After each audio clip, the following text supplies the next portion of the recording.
You're listening to the RMPodcast, the official podcast of Red Moon Productions. Here are your hosts, Brandon Davidson, Keith Cheatham, and Sean Sebastian. Enjoy.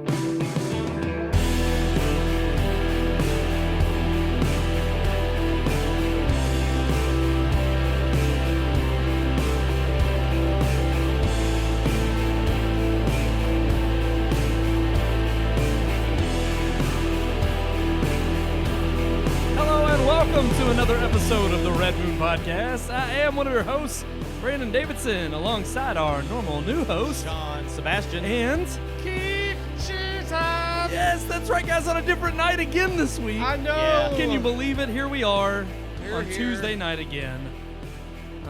Here well, we be. it's It's for a very weird. special reason, though. This week, Yes, I agree. it's Independence Day. Independence Day. Welcome to Earth. That's Earth, what I think of. Independence. Yeah, that was a bad movie. That was a bad movie. But when that No, it's not. when that movie came out, I when it actually came love out, that it was movie. awesome. The first Independence Day is a good movie. I agree. Everything else, rolling. I mean, like, I yeah, agree. A good movie. A solid I think film. it's a great It's a movie. fine I think movie. I it's a just think fun it's action funny to flick. watch, No, I think but- it's actually a good movie. It's Okay. a good. All right. I give I it do. 3 out of 4. So that's Yeah, one absolutely, that Roland 3 out of Emmerich 4. has done. That's the good. only One. good movie The only Roland one. Emmerich has ever made. There's got to be one. and he's tried to copy that success ever since. well, yeah, Yeah. on the Okay, no. disaster. Okay, the original. He made the original Stargate film, which is It was okay. It was okay. It drags a little in some parts, but it's still decent. Yeah. He made Stargate. He made Independence Independence Day, Day. and then after that, he just went down. Global warming God- happened. Well, no, That was he everything. did Godzilla after that with Matthew Broderick. Oh, I forgot that Yeah. he did that. But that's basically a disaster. Yeah, that's film. still a disaster. Yeah, it's film. same thing. And then after that, yeah, it was The Day After Tomorrow, Yeah, yeah, yeah. 2012, 2012. 10,000 Geostorm. BC. Geostorm. So, yeah, I still that was never the saw worst. that one. That is the Oh, I worst. need to He's see it. Yeah, That's that terrible. movie is We saw that in awful. theaters, didn't we? Did you go with me to see that? Yes, that was, me. It bad. was terrible. Talk 10,000 about a BC waste of was money. better. Whatever. Yeah. You know you loved every minute 10,000 of it. BC was a better movie than that. And No, it's bad. there's no way. It was Yeah. better than Geostorm. There's Yeah. no Yes. way. Yeah. Roland Emmerich made 10,000 BC. I know, think. I know. Yeah. Yeah, I forgot But, about that one. I uh, have that on Blu-ray. It was better than I bought that Geostorm. movie. You bought 10,000 I bought BC? 10,000 on Blu-ray? 2012 was better than Ugh. Geostorm. Is definitely the worst film he's ever made. Yeah, Like I would watch 2012 again. Really? 2012. Let's say it right. Yeah. 2012. Say it. 2012. I agree. It's like the best last line of a movie. No more pull-ups. And that's the last line in the film. What? That's how No they more end. What is it pull-ups. referencing? The little girl doesn't wear pull-ups anymore. She's wearing big I girl. thought you were talking about like a big dude girl panties. physically like doing pull-ups. No. I'm like, I'm what are you talking literally about? talking about her saying no more pull-ups. pull-ups, man. See, that's the other problem is he ends all these disaster flicks with like this Yeah. heartwarming, touching side. But it's like all the characters are so, surface level. Yeah. Yeah, And no it's like, cares. I mean, they have no depth at all. I mean, So it it had literally Gerard is Butler just. in it, so I mean that was kind of fun. I Geostorm? guess. Yeah. Yeah. Yeah. So I mean, But it's like what he does is He he always just has big names. Yeah, he gets but- these big names, and then not only that, but it's like the spectacle is what you go Yeah. for. Oh, yeah. And just how ridiculous it is. It It kind of is. reminds me of, what was? Hold on, no, I can't think of it now. It was on the tip of my tongue, and I completely forgot it. It was another like just director that does these disaster movies, and I mean it's just awful. But I'll figure it out when we hear after our review, hopefully. But- Okay. All right. Which Sean, you had an interesting story though. Yeah, did. To actually, start out. just like it's not even from days ago. It's from like 30 minutes ago. But we went over, to our neighbor's house here, who has been. I love that he's now That's become our neighbor. Our neighbor. He is our He's neighbor. now Well, our we neighbor. live Our here neighbor. one night a week, That's right. basically. That's so. true. Very true. So they usually feed us and everything, but Graciously, thank you again. Yeah, Kristen's dad is actually in town from Vegas, and he's staying for a couple weeks, which he was kind of disappointed after talking to me. I guess he didn't like you. He didn't? I don't know. Did he say? He said he didn't like your liberal hair. My I'm- liberal hair? No, I'm just kidding. He had something to do with my No, hairstyle? he too he much? wanted us to come over and talk again before he leaves on the 15th, which we're probably not going to be able to do. But unfortunately, he was going to make me Thai food because he picked up how to make Thai food when he was in Vietnam, and so it's kind of appropriate since we're celebrating Independence Day, the 4th of July. look at that flag there. Yeah, Right. look at that. Look Hold at on, that I'm man cutting holding to the it. flag. Wave it. Look at that flag. He's waving it. Wave it. Wait. Let freedom ring. It's Independence Day. Yeah. Okay. But anyway, he opened up. Well, a lot of Vietnam veterans won't really tell you too much about it, and I respect that. Some of it I don't think I want to know. But he was very open. He's suffered, and he has gotten help, and he's just kind of going over some of the issues that he's had, and some of the amazing things that he did for this country. And I'm sure every one of those people has a story like that. The amazing things that they did, just going off to war and putting your life on the line while we're sitting back here doing a podcast is an amazing feat on its own. But absolutely. He's actually started asking me what our podcast was but and I said we talk about movies. I was like, we don't talk about it's not as cool as what you've done. But he said, no, I'm a big fan of them. Actually, I produced a movie. Helped produce a movie. I'm like, really? What? So he goes into telling me about this movie. Like maybe we should have just had him come on over here. Yeah, and, throw up a microphone. Been our first actual famous person on the show. Actual guest. But, we looked the movie up and everything and saw that he said right now it took him a long time to get the movie ready for viewing and just kind of one of the movies that was in production hell for a while. But the movie is called Money Fight. Art of Submission. Okay. I like the subtitle. That tagline kind of takes me back 90s-esque almost. Yeah. Well, I mean, it makes me it was filmed in 2009. Looks like they did some more stuff in 2012, but now in 2019, it has been picked up by Amazon Prime. Okay. So it'll be on Amazon Prime for 6 months. It's only $4 to buy the movie, I think. Keith said it was $1.99 to rent it. $1.99 to rent, yeah. So if you want to rent it, that's cool. If you want to spend the extra $2 and buy it and support, a veteran and everybody else that went into making the movie, that'd be cool. I think I'm going to, whether it's a good movie or not. Just it's $4. Yeah. $4 for support towards people that fought and died for our country. But he told me a little bit about the movie. It sounds kind of interesting. It's got some famous people in it. So Money Fight. Check the movie out on Amazon Prime Video. Rent it, buy it, do whatever you got to do. Don't pirate it. Make sure they get the money. He said he doesn't make a dime until they make it's like budget. over $4 million for the movie, which is a small budget for a film, but that still, is. I mean, come on, we can help him push over that. He was a chief associate producer, I think is what he said, and he was also had a hand in some of the stunts and stuff. No, that's awesome. That's to me, that's someone who went off to war and learned some skills, a particular set of skills. But he came back and is using some of those skills to do something else. And I think it's hearing what he's done, working on Air Force One, working on. He designed the communication systems that we use pretty much with everything today, but he designed it back in the late 60s and early 70s for use in the Vietnam War. I mean, it's pretty awesome. To me, it's amazing for one that I appreciate you telling that story, especially the fact that we were able to even talk to him this past week. Well, it's kind of cool. If we would have shot on Thursday, we wouldn't have. He would have been here, but we might not have gotten. Yeah, who knows? But the thing is the fact is that it to celebrate the 4th, and to be able to talk to a veteran and one who actually has produced a movie, it really does also put things in perspective as to. I love coming on here every week, love doing the podcast with you guys. But again, how trivial this is considered what is really going on in the world. And we come on here and we want to, entertain and, people voice our opinions. But at the end of the day, it's like we understand that it's like there is a lot of other craziness going on. Yeah. And to pay respect to those who have fought and died for us to have the freedom to come on here and do this. I was just going to say, people take for granted, the freedoms we're given. I mean, people have no understanding of, just how lucky we are to live in the country we do, where we can pretty much, you can do anything you want if you put your mind to it. Yeah. And you never have to want for anything if you really try. So, he talked about how he's had some issues with the VA and getting some of his benefits and stuff and how he was treated when he came back. But he even himself said, if it would have been any other country than the United States of America, I wouldn't even have what I have. Yeah, right. I wouldn't, he's not receiving his full benefits, but he wouldn't have any benefits if he was fighting for another country. So, it's fight. Some places like you're going to fight in our army or you're going to die. Yeah, so, we'll put a bullet in your head if you don't go One other thing he said to me that I'll wrap up with this, but I really appreciated it because, like you kind of said, we're here doing a podcast. And it's kind of a trivial thing when other people are off fighting wars and putting their lives on, even serving, period, because none of us have stepped up to do it. But he said, I told him, I said, I appreciate your service. And he said, I appreciate you, because he says, if people like you weren't here working and paying taxes to fund what they sent me to do, then we wouldn't have got the job done.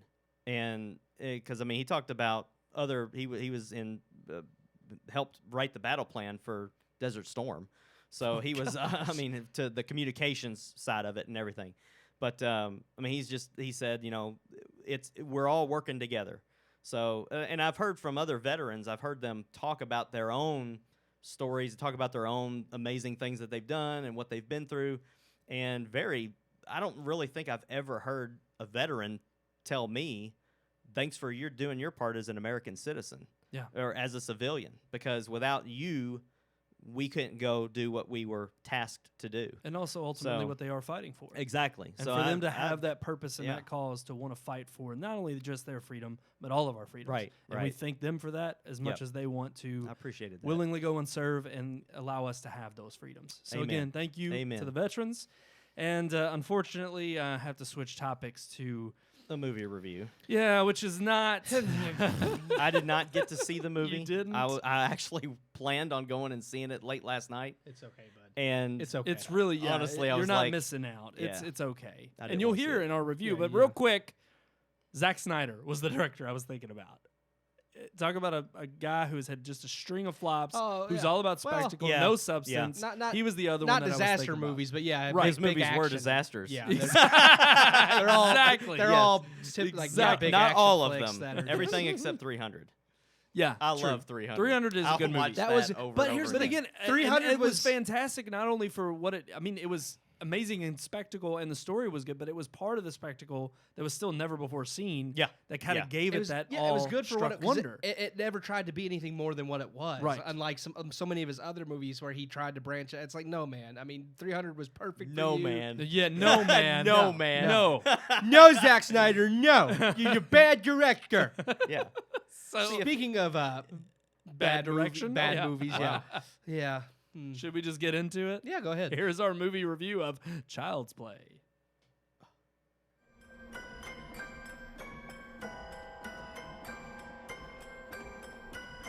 There's nothing left I could say about reboots and remakes that I haven't already said in previous reviews.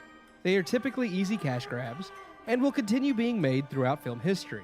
All I can do now is judge each remake for its merits or failures as such. So it will be with Hollywood's latest remake, Child's Play. The Child's Play franchise, as with many horror franchises, has seen its ups and downs and has been ran into the ground twice over. Unlike other horror franchises, however, this one hasn't even ended yet before being rebooted. Most franchises do so poorly, they die for a while only to come back with a last-ditch effort at revival, such as Halloween Resurrection, or produce remakes such as the many remakes to come over the last few years, examples being all the major series such as Friday the 13th, A Nightmare on Elm Street, The Texas Chainsaw Massacre, and even Rob Zombie's take on Halloween. The Child's Play franchise has continued on, dropping the name Child's Play after the third movie and going forward with the name of its notorious killer Chucky always in the title. And more sequels under its original creator Don Mancini are still in the works. Meanwhile, United Artists, the production company that released the first Child's Play, has still retained rights to the original film, thus allowing them to remake said film and create two separate franchises with the same character. To have two companies competing against each other with the same character isn't unprecedented, it still is a rare occurrence. And for MGM and United Artists to do so would inspire confidence that they have faith their remake is of a higher caliber than what Mancini has been doing with the character. Or they see profit in the character and want in on the action. What we received is a new film under its original moniker, Child's Play. And while it most certainly is a cash grab, I can say there is enough new detail and meat on the bones of this film to truly make me believe that its production company and director, Lars Klevberg, legitimately wanted to make a solid remake that breathed new life into the franchise. It was handled with some care and love for the original. This doesn't save it from being a poor film, however. Again, telling the story of Andy Barclay, played by Gabriel Bateman, this iteration has Andy as a 13-year-old boy, who receives Chucky, voiced in this film by Mark Hamill, mostly as a joke from his mother Karen, played by Aubrey Plaza. In this film, however, Chucky's not a doll possessed by the soul of an evil serial killer. Instead, Chucky is a toy with highly advanced AI, that goes haywire after having all safety protocols removed by a disgruntled employee. It's a thin and hokey premise, and AI going wrong is a theme we've all seen before. But the best part of this remake is how aware it is of its goofy premise, playing into the camp and offering some fun along with the scares. Where the film goes wrong is not knowing when to hone in the camp and build on the drama. Child's Play starts off as a lot of fun. It's humorous and provides decent leads in both Plaza and Bateman. Chucky, who is voiced impeccably by Mark Hamill, is naive and childlike, only descending into madness and beginning his killing spree in a misguided attempt at protecting and soon obsessing over Andy and his affection. This Chucky is a tragic figure, becoming evil through learned behavior, and if the film had explored this theme, it could have made for an incredible remake. Sure, it's not the character of Chucky we have known and loved to watch go on killing sprees, but it would have given this film a reason to exist, especially alongside the continuing Chucky franchise. It would have set itself apart. Unfortunately, the bold and brilliant setup is only that, a setup for something that never delivers. Once the fun of campy nods to the original and the new premise set in, the movie offers up nothing else to keep you invested, before spiraling into a horrid final act that is laughable not because it's meant to be, but because it's honestly terrible. Karen and Andy, who both start as interesting characters, never get much development. Plaza, who starts off as her stereotypical typecast of dry sarcasm and wit, is hilarious until it becomes apparent that that's all this mother can do. Her acting isn't bad per se. She cries when sad things happen, gets angry when anger is appropriate, but it all feels like Plaza is just going through the motions, and the character never gets to feel like a real concerned mother. Hamill is a dream casting as the new voice of Chucky, and he does breathe nuance and life into the new take on the character, but is sadly left with a poor story and bad dialogue that goes past just the intended camp. While his performance is fun, it isn't enough to save the movie. The story and characters are not the only things lacking in this film either. The horror too disappoints. Sure, it's gory, but gory only works when you've set up the scare or have committed to an over-the-top camp in which excessive gore feels at home. This movie has a few scares that feel like nods to the campy gore of 80s slasher flicks, but for the most part, the scares are non-existent and the kills are just generic. What we are left with is a horror film that doesn't scare, an interesting premise that doesn't deliver, and a remake that once again feels unnecessary. I give Child's Play 2 out of 4 stars. 2 out of 4 stars. How about for the remake Keith? Of Child's Play? It wasn't it wasn't a bad okay. I love how you always start telling. It wasn't terrible. Yeah, it wasn't good either. It started off really good. The beginning of the movie was a solid, I think, 3 out of 4 stars. It started off, and I was like, oh wow, this is going to be really interesting. It's different. It's a unique take on the character. It's a unique way of telling this story in a different way, which makes sense because, like I said in the review, with them having 2 different Child's Play franchises now, you have this one from the original production company that owned the rights to the original movie, and then you still have the Chucky movies coming out from the original creator Don Mancini. So he's still making his movies while they've decided to reboot the franchise here. So it felt right to me. It's like, well, how are they going to set themselves apart with having 2? And it felt right with what they did instead of making him, and I kind of missed it a little bit, him being like a serial killer soul trapped in the body. Even though it was hokey, it was fun, and the sadistic side of Chucky is part of the fun of that series. But I liked the uniqueness of it to set itself apart. Yeah, I agree. The whole the childlike aspect of Chucky when he first, comes online and he doesn't know, anything, and he's just trying to learn and be Andy's friend, and then it's through a trial of errors, basically, that he starts learning things that are evil, but he's not really aware that they're evil. He's just, determined that if he can't be Andy's friend, nobody can be Andy's friend. Oh, and then, okay. I mean, it is unique. And I wish they had explored those themes more because I think it would have made for a better movie. But, I agree. But I think about halfway through, they got tired of it, or maybe they didn't get tired of it. They just didn't know where else to go. And they kind of were like, all right, we set him up enough, let's get to the kills. That was the problem with most of the film is it did feel generic. Yes. And it felt very, like you said, watered down in the sense that they would explore some theme that was, again, what we've all seen since we've started home automation stuff, that, I mean, since Terminator even. Yeah. Right? Yeah. Technology turns against you. Yeah. And so it's like from even those classical ideas. It's a stale theme, and they didn't do anything unique enough with it. Like I mean, even the whole idea of nature versus nurture goes all the way back to the original Frankenstein, where it's like, was he created a monster to be evil, or was he because nobody loved him and he was forced away constantly? Did that make him evil? And it's kind of the same premise with this. Is like being an AI, and then of course the disgruntled employee took away all of his safety protocols. So it's like, did that automatically make him evil, or was it the things that he was taught by these teenagers that were just using him as a prank and a joke that led him to start doing these things? And it is an interesting premise, but it's one you've seen before, and they didn't add enough of a unique twist on it.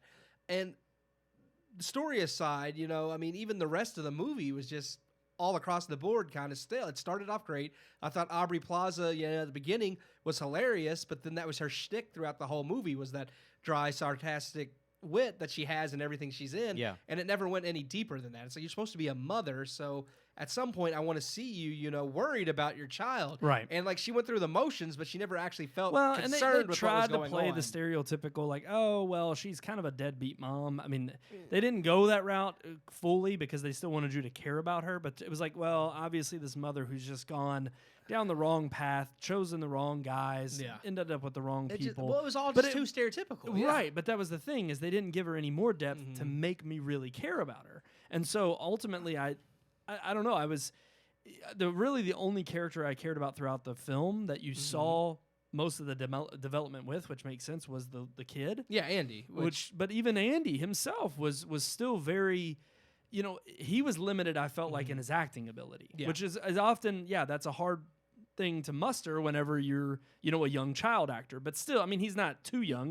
But in this day and age, when you have the pick of the litter, when you have a lot of kids to choose from, and a lot more talent out there that we've seen in many other films, like, for me, that was the bigger problem, was that whenever he would act emotionally towards something that Chucky did, I wanted to believe it, but I felt like it was it was hindered by his performance. My issue wasn't, and that was my problem with his. My issue wasn't really with his character. I felt like his acting was okay. I thought it was the direction of his acting, like just like the scene where Chucky kills the boyfriend, and then the severed head's in his room, and he walks past it, and then does this cartoonish double take where he walks back in the room like, oh my gosh, there's a sever, and I'm like that came from the director. It's like, walk past it and ignore it like it's not there. Then come back and be like, oh my gosh. That's where you go into the whole, they were kind of pulling this whole hokey thing where they wanted to pay a homage to the original, and trying to pay this you know, we know this is kind of making fun of slasher flicks.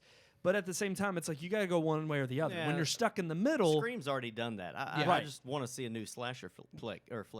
I don't want to see somebody making fun of them again. That movie already did that and ran it into the ground. I don't think it was trying to make fun of it. I think it was just trying to be tongue in cheek and go into the camp. But like Brandon said, it never either went all in on the campiness or Chucky? He was brilliant. He was good. Really? That was the shining thing about this movie, was Mark Hamill's performance. He was he perfectly, I think, nailed that whole like childlike innocence of like, you know, I'm not aware of what I'm doing fully. And I mean, and to his credit, he said that was the only reason he accepted the role, is because when he read the script, he's like, oh, I like this take on the fact that he doesn't honestly know. He's like, you know, one of the quotes that Chucky says a lot in the movie is, are we having fun yet? And he said he loved that line because Chucky didn't honestly know if they were having fun or not. He wanted to know, is this fun while I'm stabbing the crap out of you? So it was a unique take. Well, and that's what yes, exactly. If those themes had been it's not even explored more as much as it is that all they had to do were take those subtleties and just build on them throughout the film,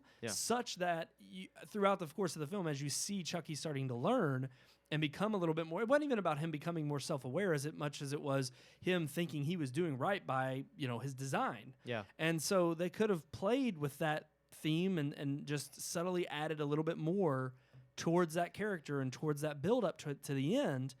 And if they did, I felt like they would have had a much more suspenseful movie. Yeah. And again, that's where the gore comes into play, that it doesn't really lend itself build up to enough suspense to like to actually make you feel like, I mean, even grossed out. I wasn't really grossed out because there wasn't even enough there. There wasn't any suspense. The original movie did so well with the suspense because it's like he went under the couch.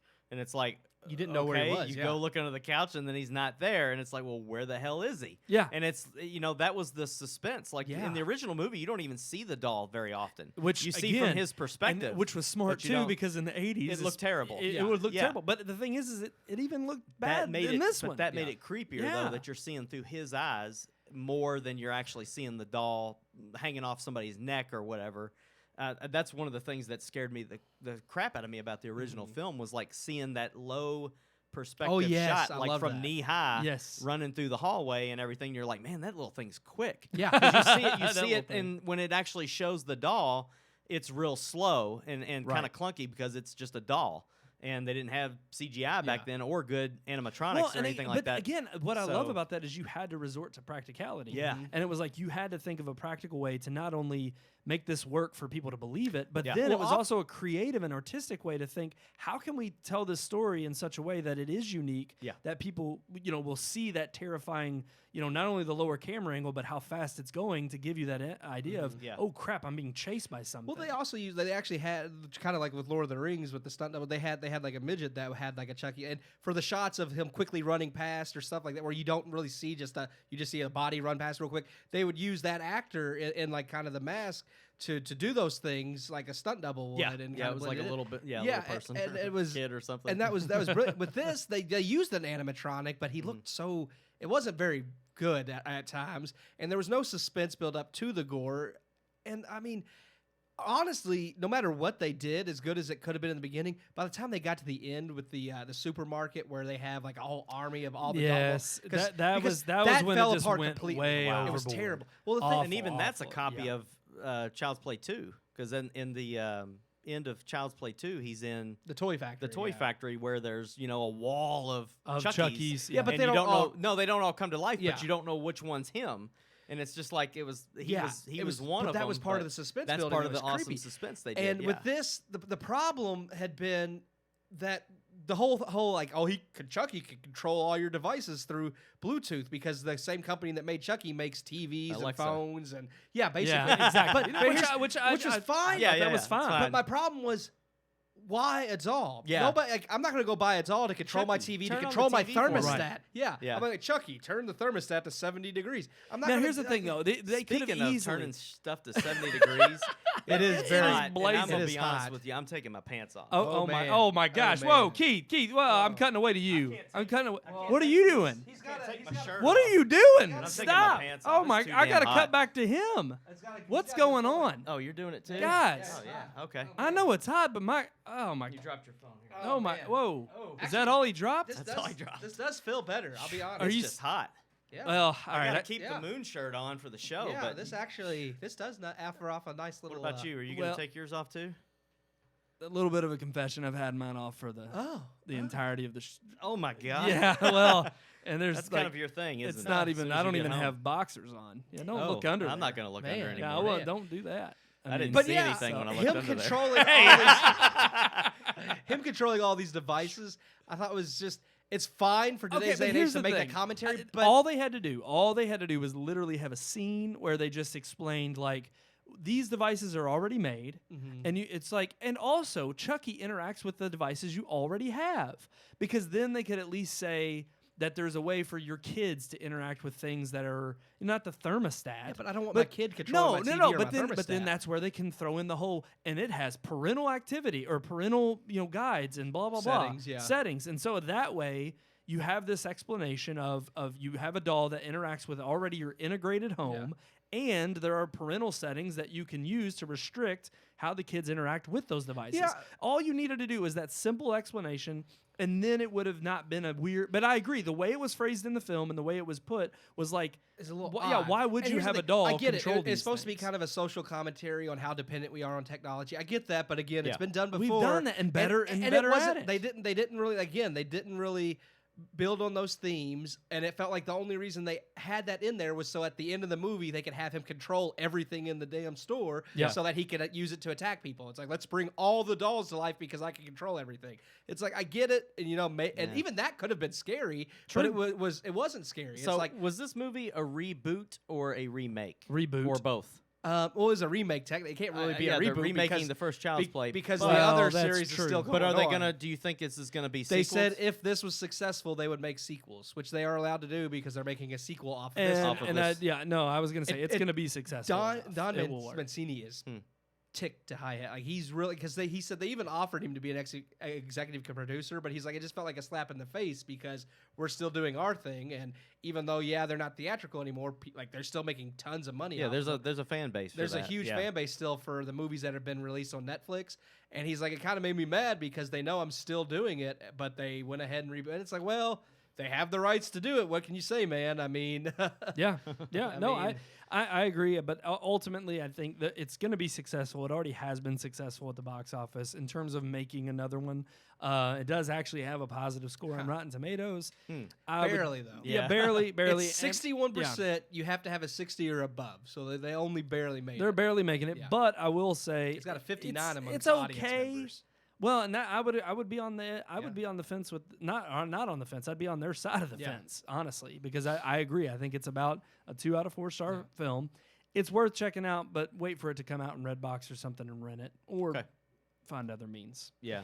So now that it is, we're still burning up in here. I would watch it again just for Mark Hamill. Like, I really enjoyed his performance. I'll give you honestly, and maybe it could be just because I'm a big Mark Hamill fanboy. Yeah, more or less. But, that's probably but what still, it is. Well, with his voice acting and stuff, he's not really ever failed at that. Yeah. So. No, he's always been an excellent. I think that's the thing. I'm more fond of Mark Hamill as a voice actor than anything. Like, I know people love him as Luke, and I do too. But his voice acting has always been something that I love about Mark Hamill. Yeah, and it's part of the reason why he has such a big fan base. Yeah.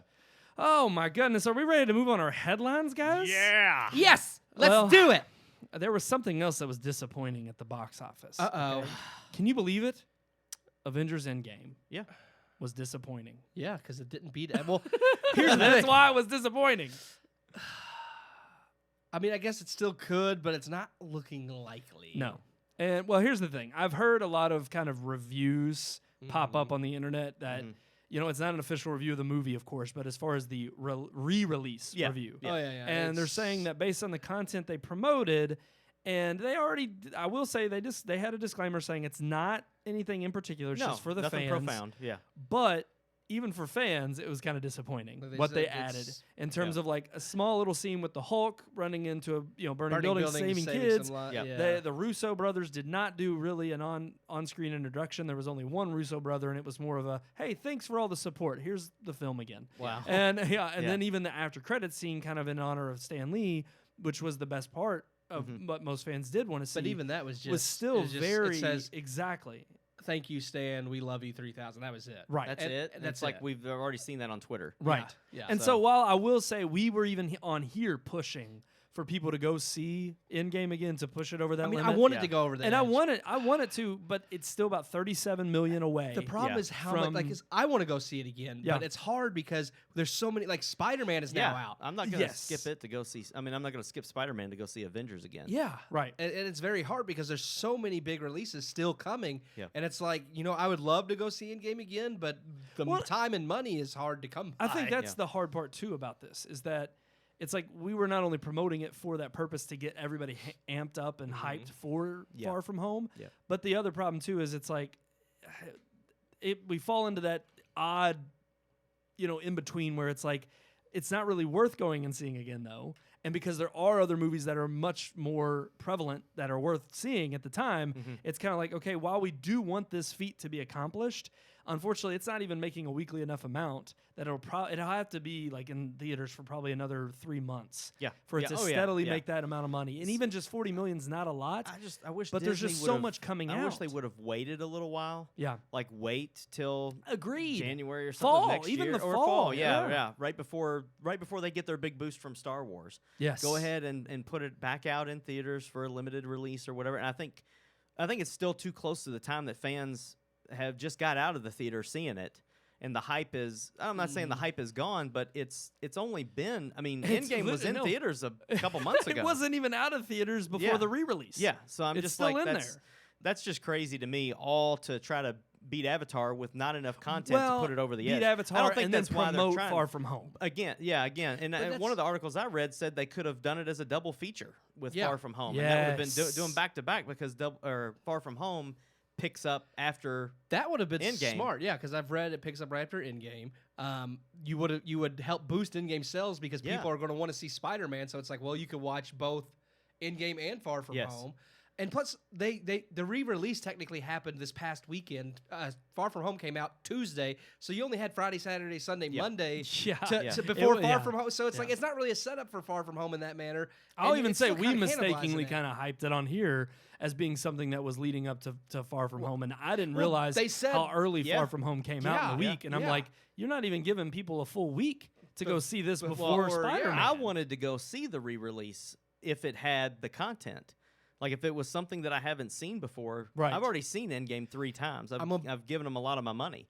But I was willing to, go see it again if it had something to offer. It really does. But it doesn't sound like it does, so that's why I'm not going. I've seen, here's the thing, sadly, all the stuff is leaked online, and I watched it, and it's really not worth it. Like, even they said there is a Spider-Man Far From Home sneak peek, and even that that was the big one that they were talking about. But that wasn't anything either. Like, I watched it, and I'm like, that didn't hype me up for Spider-Man at all. Yeah. So, because I watched all the clips, they said, the footage leaked, and I was like, this is... Well, I have a thought on this beating Avatar thing. On the drive here tonight, I was thinking about it, and as much as I'm not trying to defend Avatar at all, because it's not a good movie. Now, when it came out, the motion, the mocap, the special effects still, to this day, from a movie from 2009, there's plenty of big budget movies that don't look as good. You're right. And so John Carter. I'll give him that. John Carter.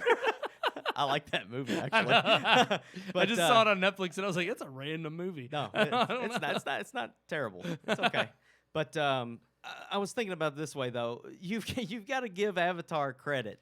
I agree. It came out in 2009, I think, and that movie it's made the amount of money it's made with a couple of re-releases. The re-releases were niche releases because they were 3D only, so they were only in 3D theaters, so that gave it a separate theater. It didn't really have anything to contend with, like Endgame is. There's a lot of movie theaters that aren't going to run Endgame again because they've got a new fresh movie this week coming out that they're going to be putting in that theater. More theaters. Right, so it's got that, but still, Avatar was a standalone movie with no prequel, no idea what it was going to be about before you went and saw it, and no hope of sequels when it first released. It wasn't until a year after it released that Cameron said, all I'm going to do from now on is Avatar. Well, because he made I know $3 billion. But when you went and saw it, it was a closed ending. It wasn't left wide open. But let me finish my point before you start talking. Oh, I'm not. Yeah, ma'am. Endgame has 21 other films leading up to it. Without the 21 other films, Endgame would never have made the bank that it made. True. If like, let's just say, for instance, last weekend they released the first Marvel movie. Yeah. Like, let's just say it was Iron Man. Iron Man never came out. It came out last weekend. It would still not have made as much as Avatar did on its first run. No doubt. So I'm just saying that a standalone movie has made $2.7 billion.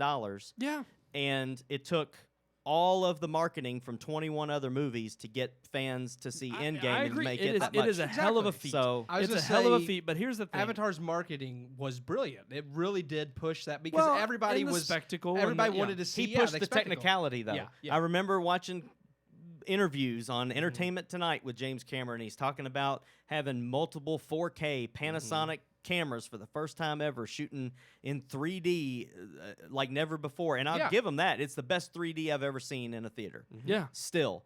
So I give him that. But he didn't push the story. He didn't push, and he didn't have 21 other films to back it up like Marvel's Endgame had.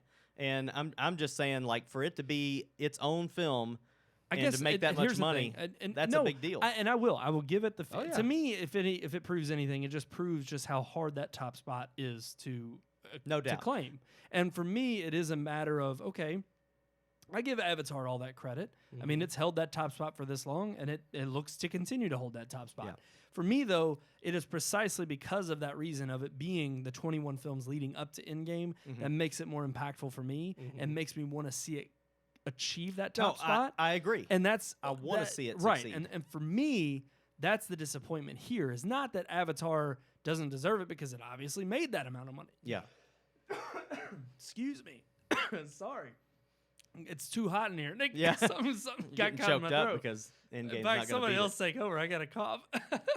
I agree. I guess what I was just saying, like, I don't go against any of the points you just made because absolutely the fact that it could do that as a single movie is impressive. And again, like you said, it was pushed because of James Cameron talking about how amazing this technology was and people wanted to see it. And it was. Like, even though I don't like the story of Avatar, I think it's very generic and bland. Oh, it's stolen. It's outright stolen. Several movies. When I watched the movie, it's like, okay, yes, this technology wasn't, like, the 3D was impressive. The CGI was impressive. But everything else was unoriginal. I was even looking at other records today stating how long Avatar was in theaters at number one or at least in the top 5. Yeah. And there were several weeks where it was almost uncontested for how long it was. And its theatrical run was like 6 months. Yeah.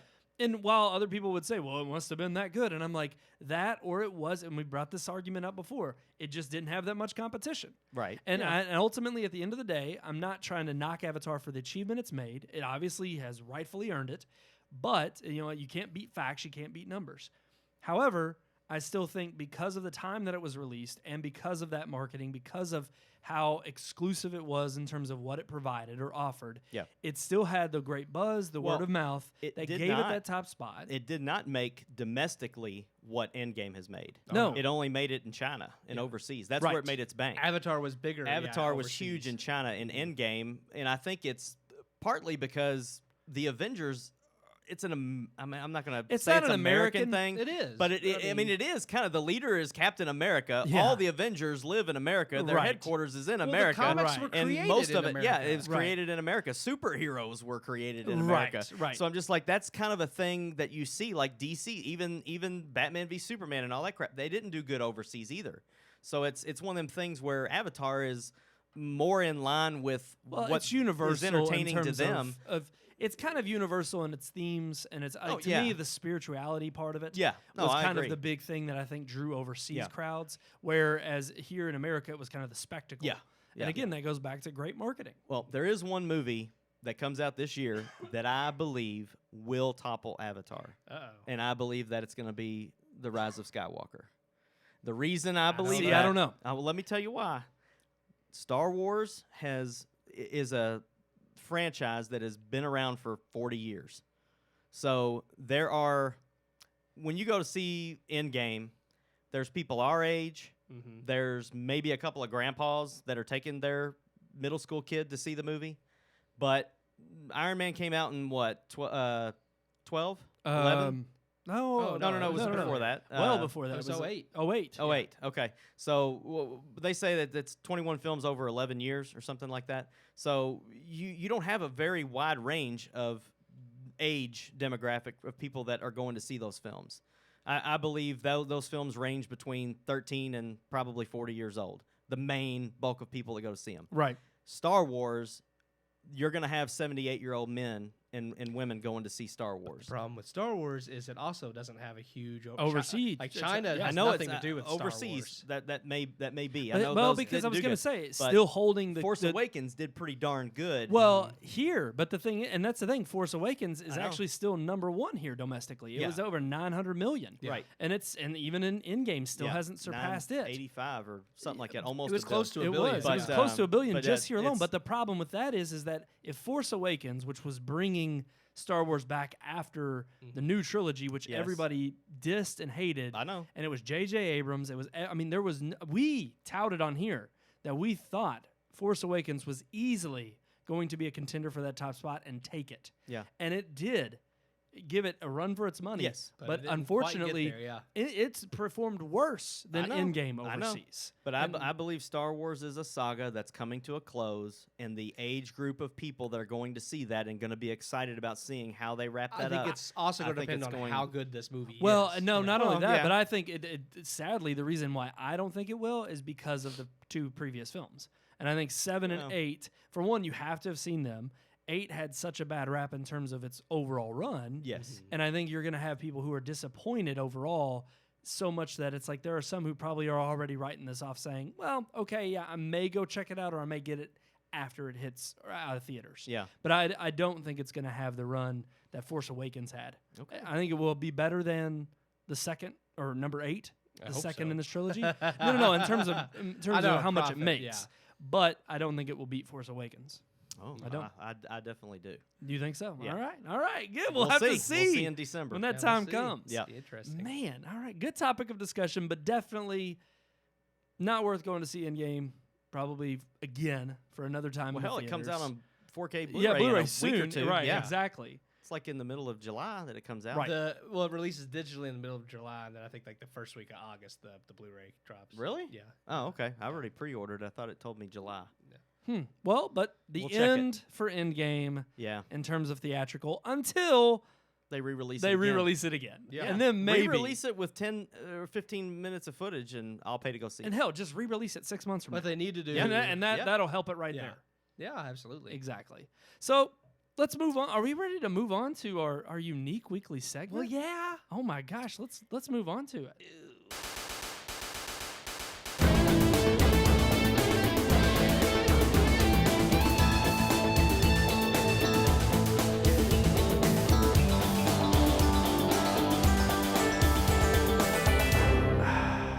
Vices. That's right, guys. It's Vices this week. Vices. Want to do that again, Keith?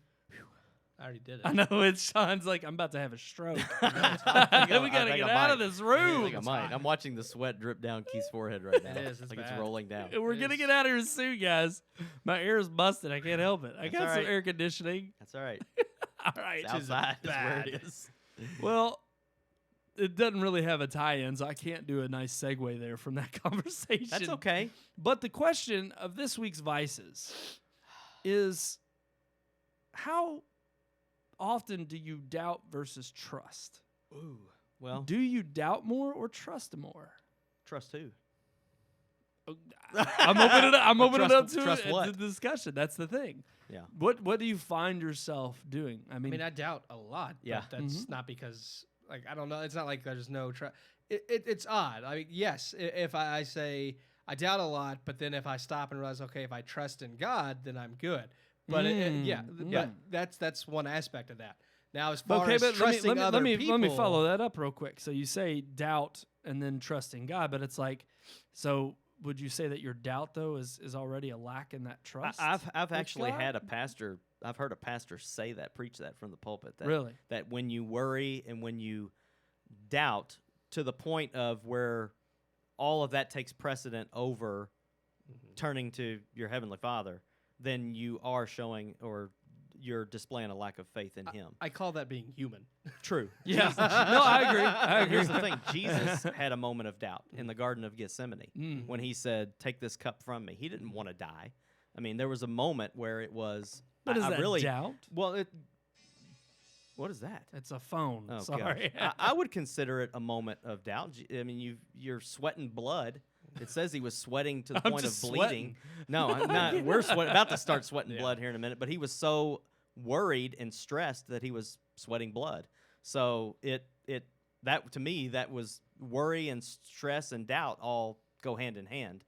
I think ultimately he knew what his purpose was, and he knew that he had to do it. But for a last minute thing to say, "Father, take this cup from me, if at all possible, but if it be your will, I'm willing to do it." And I think that's a moment of doubt. But being human, fully human, which he was, but also fully God. Well, I think it was also, the human side is going to display doubt. So when we do that, I don't think that shows a lack of faith. Now, I mean, if all we are doing in is the doubting, moment, maybe, but then your faith is restored when you put trust and faith in him. And now, if you don't believe in God, I don't really know how exactly to console you. Yeah, exactly. You're screwed. No, I'm not going to say that. But if you are someone who lets doubt and worry and stress run your life, you're not going to have a very productive or happy, successful life at all. Right. So I agree.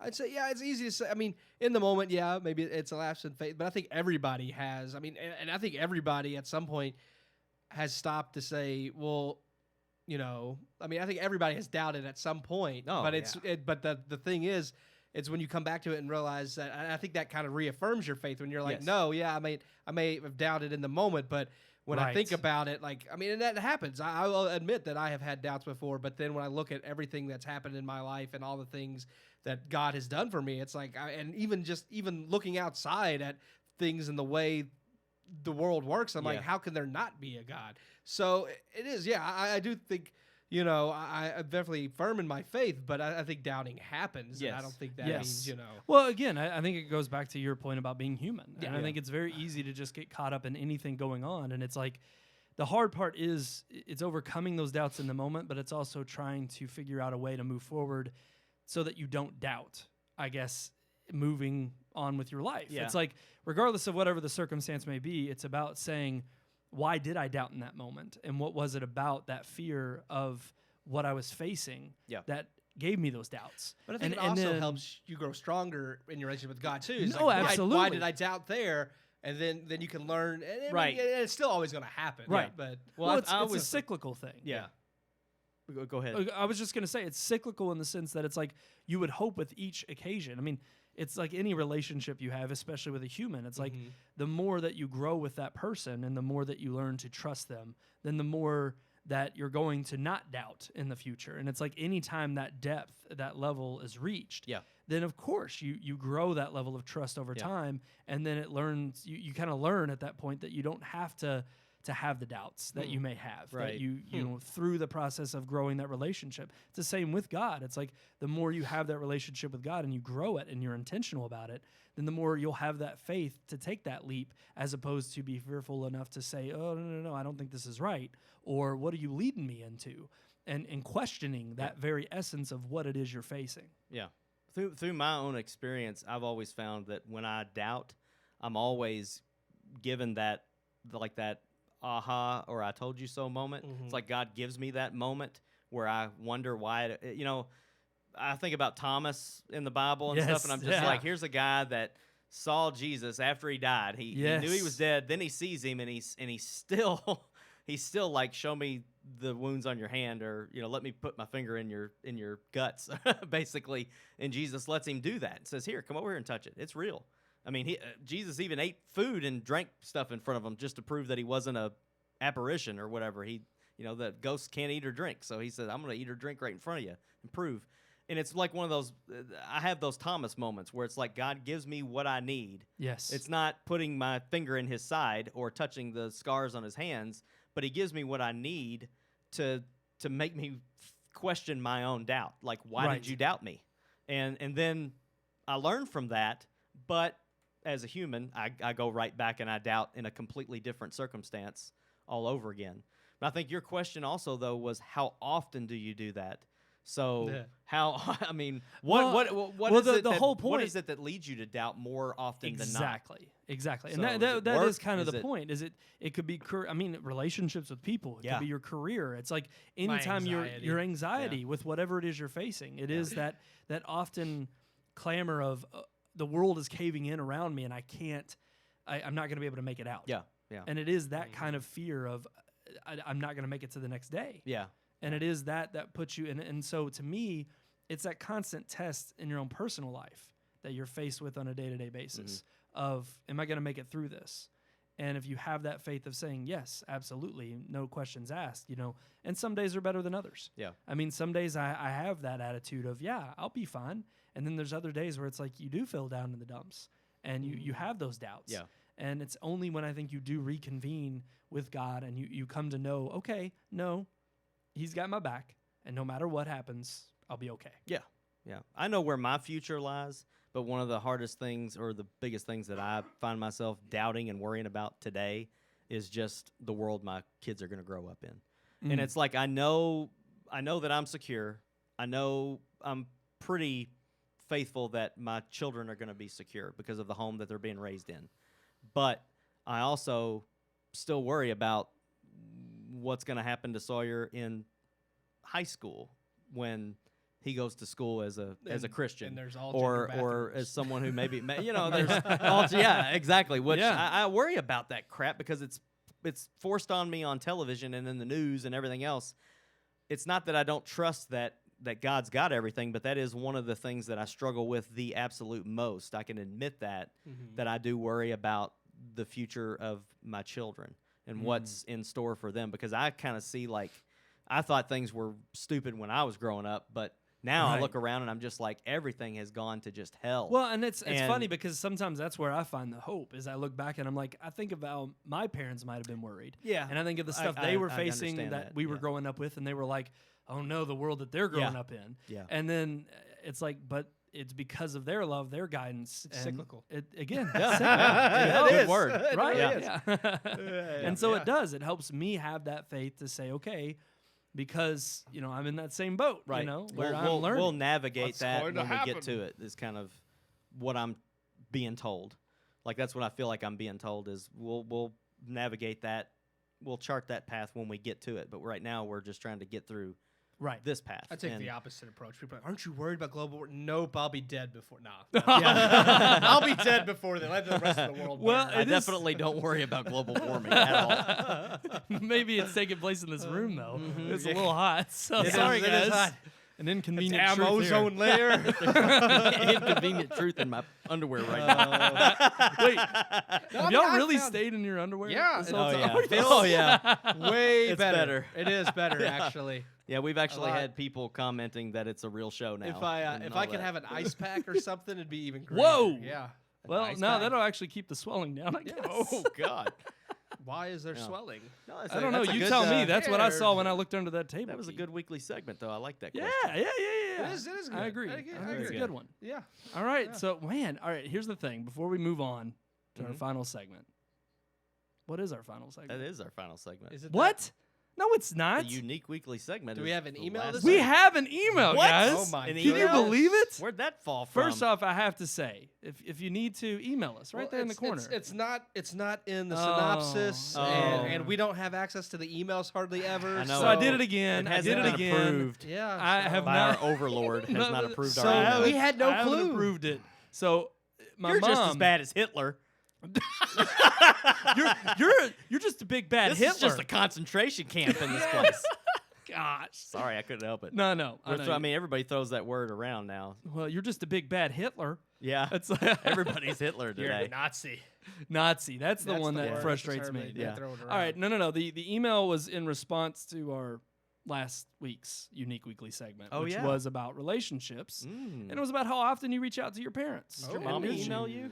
My mom emailed me, and she kind of let me have it. And this is the reason why I didn't approve it, because I thought y'all would, laugh. Yeah, y'all'd laugh while I was reading this out loud. Well, go ahead. So I honestly think there was some, conjuring up with my sister, trying to get that segment to her and say, hey, Brandon's talking smack on here about hanging out with his parents and whether he should visit them.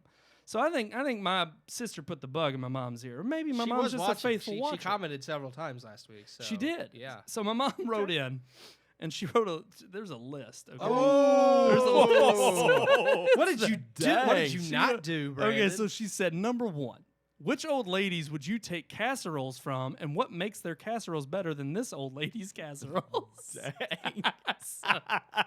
So that was number 1. So, do your co-hosts really text or call their parents daily? And whose choice is that? Regular contact isn't part of our relationships. Why is she throwing shade at me? My own mom. She's throwing shade at me. You're a terrible son. Number 3. Do you think I need permission or need you to go shopping? or need you to go shopping with me to restock your fridge, I know my way around a grocery store and I know your house security code. So your mom is coming in. You're going to come home. I know I'm going to come home. My mom's going to be like, please. His fridge is empty. He finally threw the milk away, though. So I did not. I hope she doesn't come over now while we don't have pants on. Yeah. No. I didn't that was see the your milk well, in there. may I remind my mom and everybody else that last week's segment began with a talk about masturbation. So, who started that conversation? I don't know, Sean. Why are you reminding your mom about such a thing? I'm just saying, it doesn't catch me off guard. Number 7. I know how often you masturbate. Oh, gosh. You think we didn't know what you were doing upstairs? I know the code to your house. I know how often. You think they didn't know? I have done your dirty laundry. It's like in the middle of the night, it's like, Brandon? Yes. I restocked your fridge. It's like, no, bags. gosh, I don't know what I want to know where that milk went. Oh. I think it came to life and rocked off somewhere because I don't remember seeing it in there. It probably did. Keep going. Keep going. All right, but no. Yeah, Thankfully, no worries about my parents. Is that it? Drop more in. in the email? No. They've got more. There's a big long list. I want to hear All right. Number 4. Do you know why we have a pool and take the time and money to keep it clean? So she wants me to come over more and swim. Yeah, go swim. Do you know why there are 12 seats around our dining room table? Oh. Number 6. Do you know why there is seating for 12 in the family room and on the back porch and around the patio tables? And number 7, would it prompt you to come more often if one of us was ill? If so, bear in mind that I am suffering from mental health issues because your dad is driving me insane. So that's it? That was it. Oh, the list looked longer than that. Well, no. She emphatically, put a lot of emotion into those to make me feel guilty for not coming over. You and should visiting. feel guilty. You should go visit more often. I do visit my parents. I do. Look, my mom would want to see me every day. Does she take the plastic off the couch for you? See, that's like Ray Romano's mom. But no. I'll get an email from her next week for that. I was going to say, now where's the comments from your all's mothers? I don't know. Come on. Well, we contact them every day. Yeah. I talk to my mom. I talk to my mom and my dad. Just talked to my mom today. I did too. I talk to them every day. My mom. I did too because she texted me and said that she sent an email and had not heard a response yet. So I told her, I said, "Don't worry, see my parents every day. It's going to be on this week's episode." See, I don't see them every day, but I do speak to them every day. Yeah. Every day? Yeah. Are y'all serious? Yeah. Man, I feel real bad now. I do feel real bad. I do not talk to them or speak to them that often. But I don't talk to hardly anybody. Not my family. A phone call, but it might text just be a back and forth. Text message. I text or sometimes I call, but I don't have long conversations. Right. Y'all are making me. All right, fine. I'll reevaluate my relationship with my parents, and I will shoot them. You doing something with them for the 4th of July? I am. Okay. I am. I'm gonna go. Well, not then. Not on the 4th. My mom asked, and I was like, "Well, I already had plans." So, but I said I was going to visit them this weekend. Who's more important than your family? I said I was going to visit them this weekend. Okay. So I've got some friends that are, want me to come visit them and hang out on the 4th, and I was like, okay. I did too, but I said no. I'm going to my family's. Wow. I'm just, you know what? Just write me in because I am an asshole. Right there, Red Moon Productions. RMPodcast at redmoonproductions.com. Email us. Yes, even you, Mom, please. Send love next time. I like that email. That was a good one. Yeah, I want to see more like that one. Yeah. I want one from your dad. It'll just be, son, call more often. No, he'll be like, your son, mom keeps talking about it. I'm disappointed for posting that Deadpool comment on Facebook. Yeah. All right, guys. So finally, that is the end of our show here this week on the Red Moon Podcast, episode number 228. Gosh, we just keep racking them up. Boom. Again, though, I do have an announcement for next week.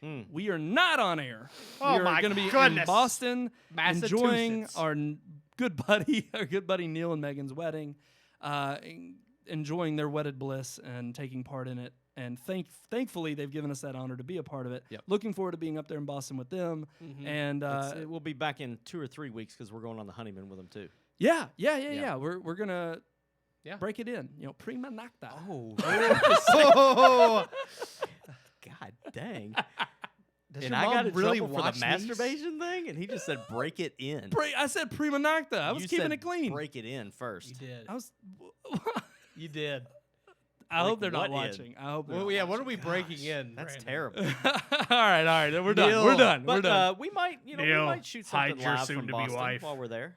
right? I think so. We can do something. I think we're live. going to ring it in Just and quick say little, hi. Yeah, quick probably little Facebook during Live. the wedding. We're going to pop it open and whispering though. You know, I'm going to drop my pants during the wedding too. If it's hot like this, you guarantee I will. I'm getting the AC fixed. I promise. It's like, hey Neil, and then we all just do it. D pants, and everybody will just be like, we should have never invited them freaking Kentucky people. It's you true. know. I know we can get Ty in on it. And if we could just get Jacob in on it, it'd be all the people from Kentucky dropping their pants. Mm-hmm. Jacob won't do it, though. No. Honestly, I think we give them the option. Neil's going to drop his pants. It's true. He's got the hairiest butt of us all. He has done it on multiple occasions. And he's very proud of his backside. I think if you convince Neil to do it, Jacob might. Because then everybody would, except for Darren and Colin. But, heck. I think if Neil did it, they would do it too, I think. So yeah. I like to see Colin's got a nice butt. I can tell. Okay. Yeah. Well, maybe Megan. I like to see it. I hope she's in for a surprise because it's probably going to happen. So just be prepared. We're dropping our pants at your wedding. And that movie review will probably be coming right after we get back from Boston. Yeah, because we're going to go see Spider-Man while we're in Boston, aren't we? Exactly. See, while even doing when a we're Facebook gone, Live. even when we're gone, we're thinking about you. We're people. working. We're working forever. Around the clock. Around the clock. All the time. So until next time, guys, I am one of your hosts, Brandon Davidson, alongside our normal new host, Sean Sebastian. And Keith Cheatham. You got to start with the... Okay, until next time, we'll see you at the movies. I didn't do it. We hope you enjoyed this week's episode. For more reviews, previous podcast shows, and everything Red Moon, visit our website, redmoonproductions.com. You can also like us on Facebook or follow us on Twitter by searching for Red Moon Productions, LLC. We'll see you at the movies.